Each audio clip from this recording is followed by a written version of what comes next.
I think Dan's gonna get us into Rurouni Kenshin, episode 14. Yeah, let's do it. So first, we're going to talk about Kenshin. The episode is called Yahiko's Battle. So we're focusing it on a different character than we have recently. So Yahiko, the sole student of the Kamiya Dojo, has started to step away from his training from time to time. He says he's merely going on a little stroll, but it's clear that he takes his swordsmanship training very seriously, and it doesn't look like he's ditching to slack off. Curious about what he's doing, Kenshin, Kaoru, and Sonosuke decide to follow him. What exactly is Yahiko doing? And we're going to get right into that. So before we get into that, did you listen to the new opening? I did. I thought it was kind of gas. Yeah, it was. I think honestly, I think I like the old one better. Not saying that this one is worse or this one or the other one is way better. I just think I like the old one better. This one is still good though. I really enjoyed it. I think what makes it not as good for me is that the visuals. Honestly, there wasn't a lot going on. Yeah, I was going to agree with that. It's kind of like a weird blue, like it looks like a dance hall room or something like that. And you have flashes of all the characters, and there's there's a cool scene where it's Kenshin, two Kenshins, one's blue and one's red. So it's kind of like the Rurouni Kenshin, the Ronin Kenshin, and the Manslayer in parallels and how they work together. So I thought that was cool. But I thought the song was really fun. It had a lot of trumpets and stuff in it, and I was a big fan of ska music back in the day, so that got me vibing. Yeah, and I think at one point there's just like a big Kenshin head like rotating. So I was like, "What are we doing, bro?" But yeah, I'm down for the music. The music was pretty good, honestly. I enjoyed definitely. it. But so the episode starts off. Yahiko is missing, and we get the gang trying to figure out where he is and what he's doing. And everybody's got their own little theory. Sano thinks he's got a girl on the side, little Rizhiko instead of Yahiko. Kaoru's just pretty sure he's eating snacks, calling him a greedy bastard because he's not sharing. And Kenshin, of course, being Kenshin, thinks he's hard at work practicing his swordsmanship. So Yahiko returns and he tells Kenshin he was on a walk, and he confronts him like, you shouldn't be missing your sword practice. Yahiko gives us some shit like, hey man, I make 4 or 6 days a week. I do my morning stuff. Like, I'm fine. Leave me alone. Storms off. And he tries to leave the next day, and we get a little bit of an espionage episode. We got the gang tailing him to see what he's up to. Yeah, this was actually wild. But I told you last week that this week is going to be kind of a more chill week for Rurouni Kenshin. I think it was, honestly, but I enjoyed this episode a lot. Yeah, it was definitely more chill than the action-packed battle against the Oniwaban group, but it's still like it had a lot of character growth for Yahiko, so I liked seeing that. It did. So the gang tails them, and they go to none other than the Hot Pot restaurant that they've been to multiple times through this first season. And is this the one where they met Sanosuke and at too? So this is like the central focus point of the. It's the same joint, yeah. Okay. And so it turns out they're like, oh, he's sneaking off for food. And they walk in looking for him to basically confront him. And it turns out he's working a little secret part-time gig, earning some money. And they talk to the waitress, and she lets him out back. And it turns out, like I said, he's working. So he's like collecting coal for the fires. And there's a new character introduced to, Tsubame. And, Asano's like, oh, I told you it was about a girl. Yahiko's working on his Riz. He's chasing down this girl. That's why he's working here. But it turns out that she started working there after him. So that's not the case. Of course, the funniest thing of this episode was Tsubame starts talking to Yahiko and keeps calling him Yahiko-chan, which is little Yahiko. And this royally pisses Yahiko off the entire time. I was dying laughing, bro. Like, she just kept on saying it, and he's like, "Don't call me little. Please stop calling me little." Like, sorry, Yahiko-chan. I mean, Yahiko-kun. It was hilarious. But yeah, so they keep talking about it like, oh, maybe he's trying to earn some pocket cash. Maybe he's trying to help the dojo out with the budget, things like that. But we still haven't gotten a clear answer as to what Yahiko's doing here. So basically, Yahiko tells Tsubame, like, get out of here. You're weak. You can't do this shit. Like, this is man's work. This is part of my training. I'm lifting shit up, get my legs strong. So she heads back into the restaurant and she goes to help a few customer. And she like walks up to this pretty scary looking group of samurai, which makes me think like, oh, we're getting into the meat and potatoes if we were going to be going after this episode. Or so But we thought. yeah, definitely was the bad guys. But it turns out, so they have been using Tsubame to scope this place out to get an understanding of what they have for money so they can rob the joint.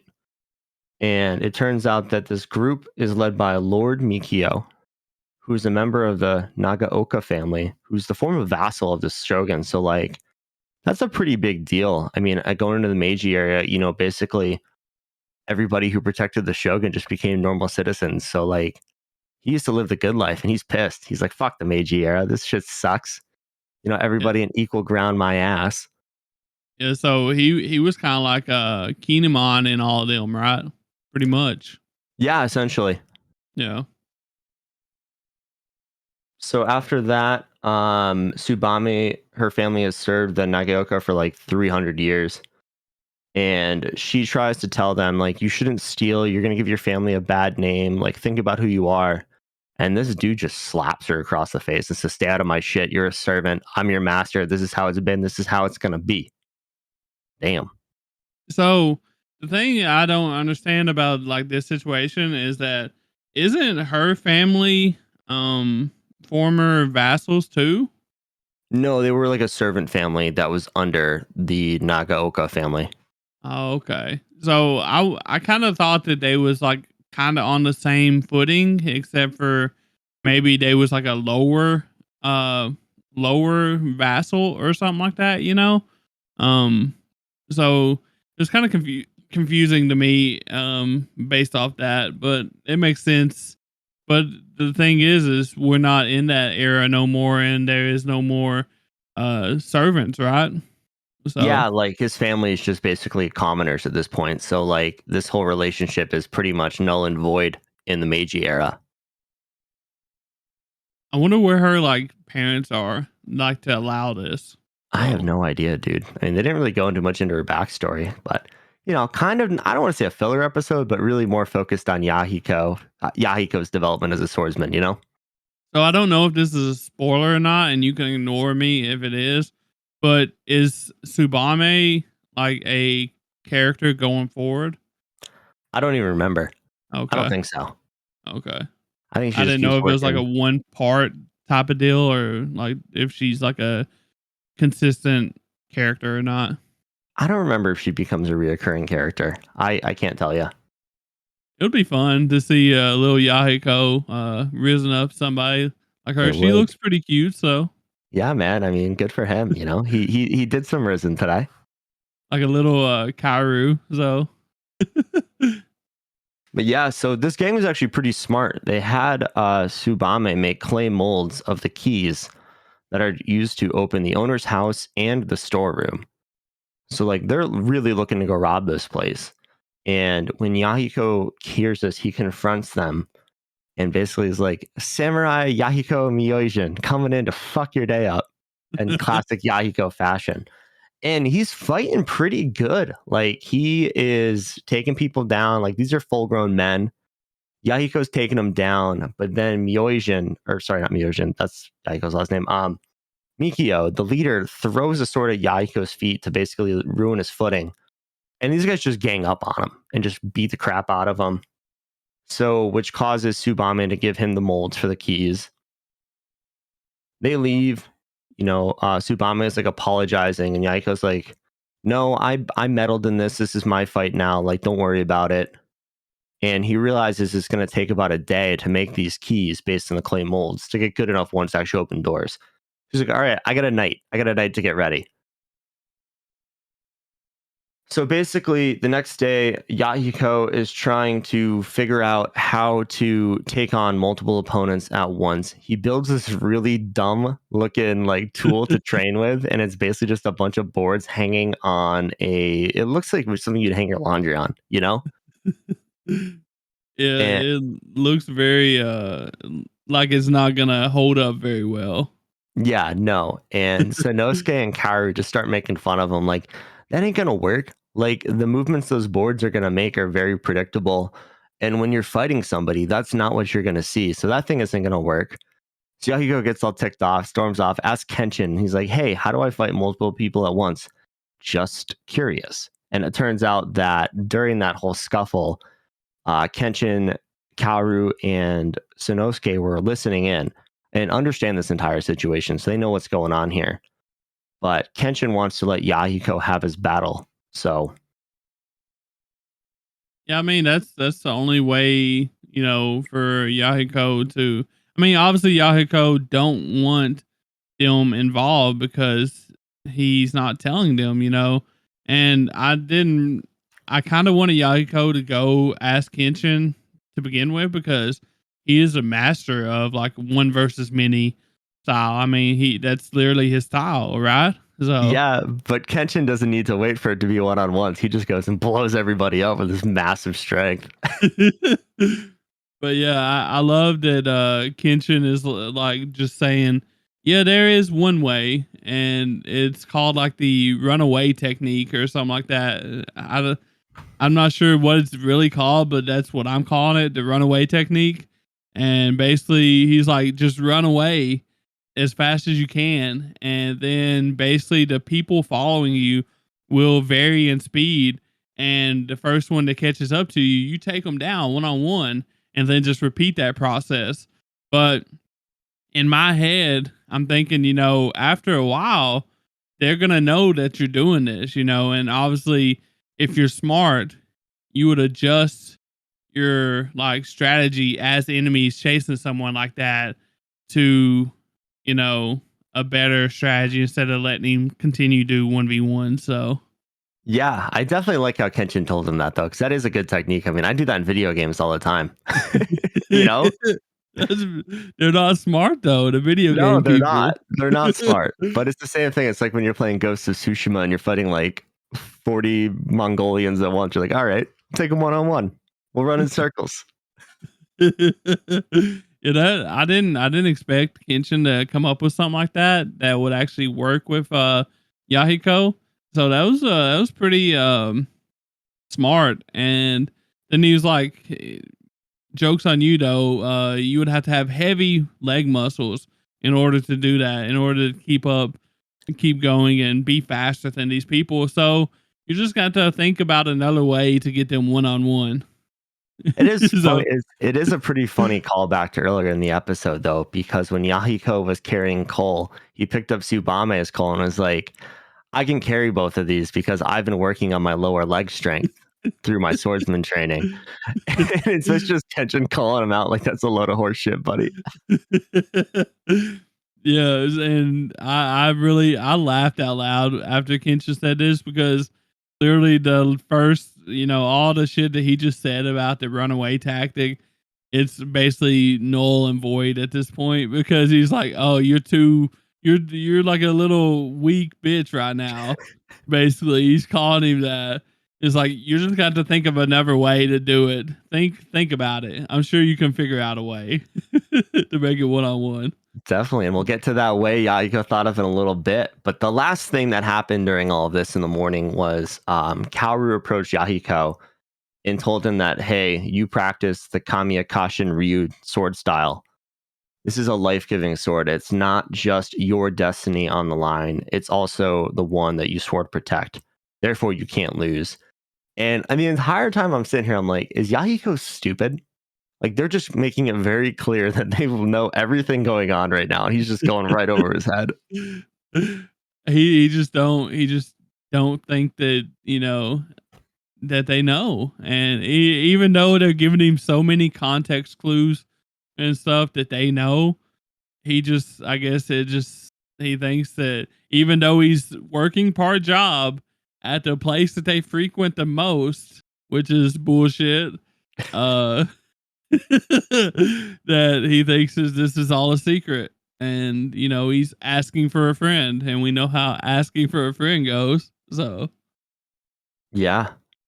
So later that night, we see Mikio and his gang show up to rob the restaurant. And Mikio is just holding the keys out in broad daylight, shaking them like he's trying to like distract a baby or something, like just like, hey, look at these. And Yahiko storms in, steals the keys, and runs away to try and create these 1v1 opportunities. And what he does is he does lead them on a chase, but he basically they chase him into a small alleyway that two grown men can't fit down. So Yahiko, instead of having to run away, he does create this 1v1 opportunity, and he takes down like 3 or 4 guys. And Mikio's like, are you guys stupid? Like, figure this out. He's just a kid. And behind them, all you see is Kenshin and Sanosuke standing there. And the men are like, holy shit, that cross-shaped scar on his face. Is he the super strong guy everybody in town's been talking about? And that's Zanza for hire, the fighter. They're like, no, we're fucking getting out of here. So everybody besides Mikio retreats. And before Yahiko can look over his shoulder, those guys duck down behind the roof that they're on. So Yahiko can't see them. And Yahiko's thinking, he's like, oh, I'm a tough guy now. Yeah, I was like, where are they going with this? Are they really gonna do this? And then they hit. I was like, okay, I kind of see what they're doing now. Yeah, they went into this whole thing about like how Kenshin could never be the kind of person to push a lion cub into a ravine to make it fight for itself. So he would never do this to Yahiko. And Sanosuke is kind of the same way. He's like, yeah, we're just here to, add a little scare factor. And so we come down to the final 1v1, Yahiko versus Mikio. And Yahiko is kind of surprised. He can actually see Mikio's sword path while fighting. So he thinks he can beat this guy. And during this, they're fighting. Tsubame is back there yelling, like basically trying to stop this as well. And Kaoru stops her and is like, hey, this is Yahiko's fight now. Like, you need to cheer him on, essentially, but he's the one who's going to protect you. And she cheers for him. Mikio goes for a really low slash attack. And Yahiko, being able to like see his sword moves, steps on the blade and just knocks Mikio the fuck out with a sword slasher right in the dome. Yeah, I was definitely worried for a minute because all these other guys, they had like wooden swords, and Yahiko obviously has a wooden sword right now. But Mikio steps up, and he's actually got a legit sword, a real sword, and I'm sure it's not a sword like Kenshin. I'm sure it's like a legit sword.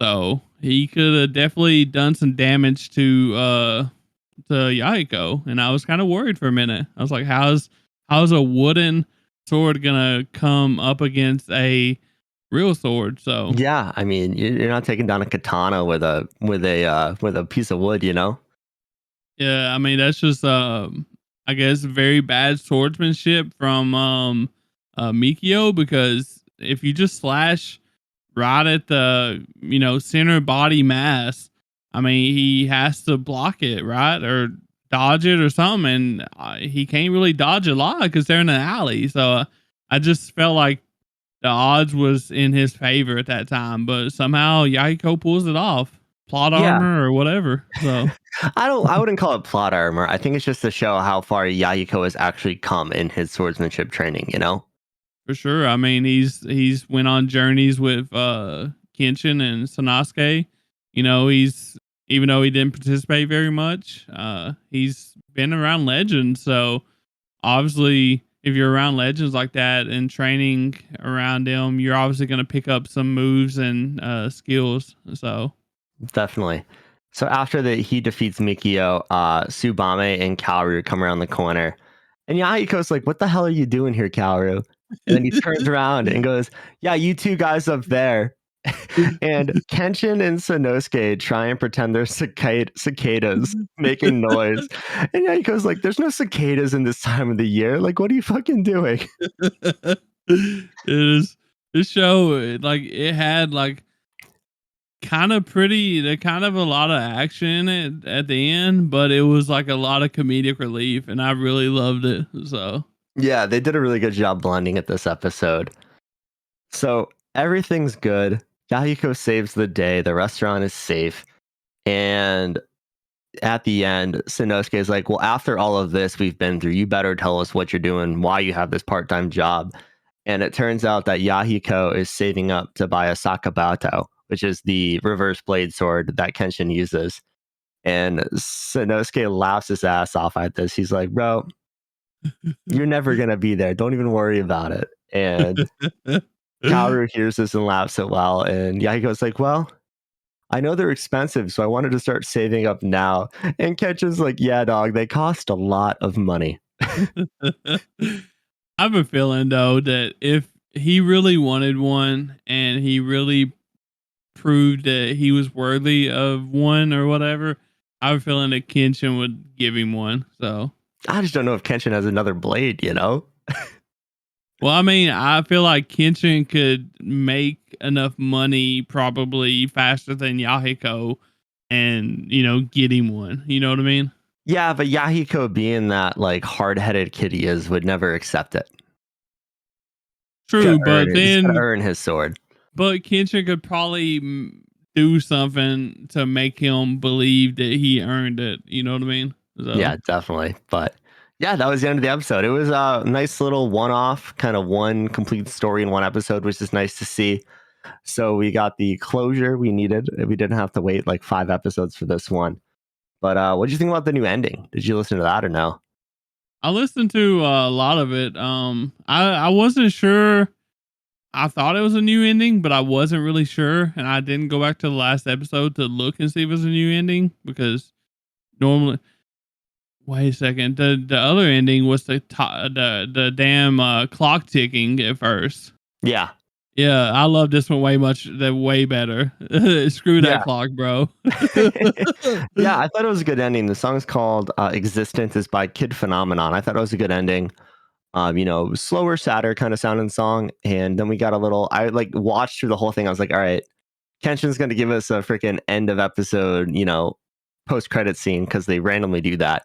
And sure enough, they did, but it was really just Yahiko swinging his sword. Well, good thing it's not very important because I did not watch it. So Yeah, it was only just him in the yard at the dojo swinging his sword. I was like, I just waited for this. Come on, man. Literally nothing else happened. No, they just said that was it. And they said the name of the next episode. So we are getting into the next arc of Kenshin starting next episode. So that'll be exciting. What's the name of the next episode for a chance? I don't know off the top of my head. Hold on. Yeah, I didn't really pay attention. I didn't make it that far into the ending, so I watched it like right before we started recording, kinda. So but yeah, the new ending I definitely liked what I heard of it better than the last one. Like I said, the last one it started like when you start off with the clock, the clock ticking, I don't know. I just didn't never like that. Even though it got into a better pace and better sound after that. But I definitely like Yeah. this one better. Yeah, I can definitely agree with that. I'm trying to find basically it was just like the name of the next villain. Yeah, it was called like Raijuta Enters or something like that. So that's the Oh, next villain okay. we're getting to work for. And you'll learn a little bit about him next episode, probably. Yeah, I figured this episode would be, kind of like an intro to the next arc, but I guess not. I guess this was just a little character building from Yahiko, which I definitely kind of enjoyed though. So, Yeah, I thought it was really fun. It was a good episode. It was good to see his resolve and things like that without having like too much at stake, you know? yeah, definitely. I guess that's it for Roni, right?